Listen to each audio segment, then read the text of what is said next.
Майкл Покарт, который уже около 4 десятилетий занимается рыбной ловлей, отличается своим традиционным подходом к добыче лангустов и омаров. Отвергая использование сетей или ловушек, он предпочитает ловить ракообразных исключительно руками. Майкл уверен, что благодаря этому методу он может отбирать крупные экземпляры.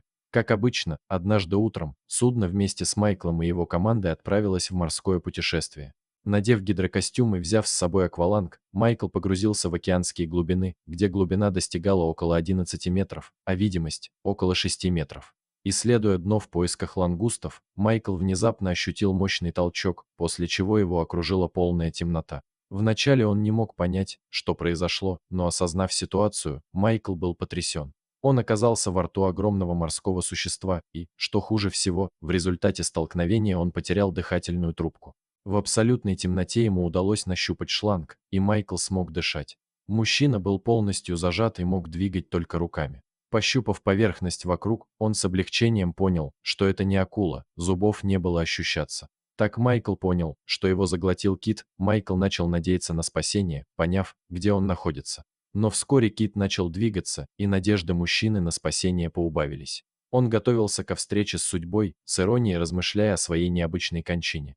Тем не менее, кит осознал, что проглотил нечто несъедобное. Майкл почувствовал, как кит встряхнул головой, раскрыл пасть, и он, словно пробка, вылетел наружу. Оказавшись на поверхности воды, он едва верил в свою удачу, осознавая, что остался жив. Спустя несколько минут к месту происшествия прибыло судно с командой, которая помогла Майклу подняться на борт.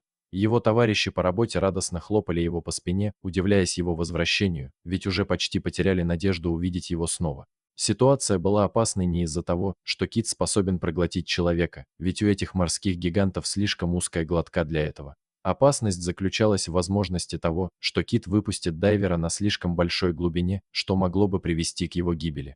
Внутри животного Майкл провел всего 40 секунд, которые казались ему бесконечностью. После инцидента Майкла немедленно отвезли в медицинское учреждение. Весь персонал больницы собрался вокруг необычного пациента. Одна из медсестер даже попросила его подсказать счастливые номера для лотереи.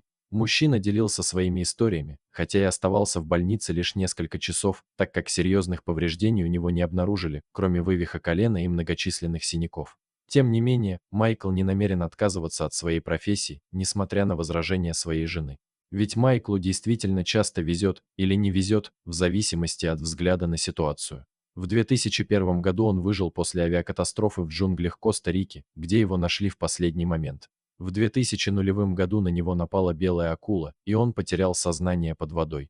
Несколько раз Майкл заблудился в океане, отправившись на рыбалку на своей маленькой лодке, но его каждый раз спасали. В отличие от этого случая, когда кит стал причиной испуга для местных жителей Индонезии.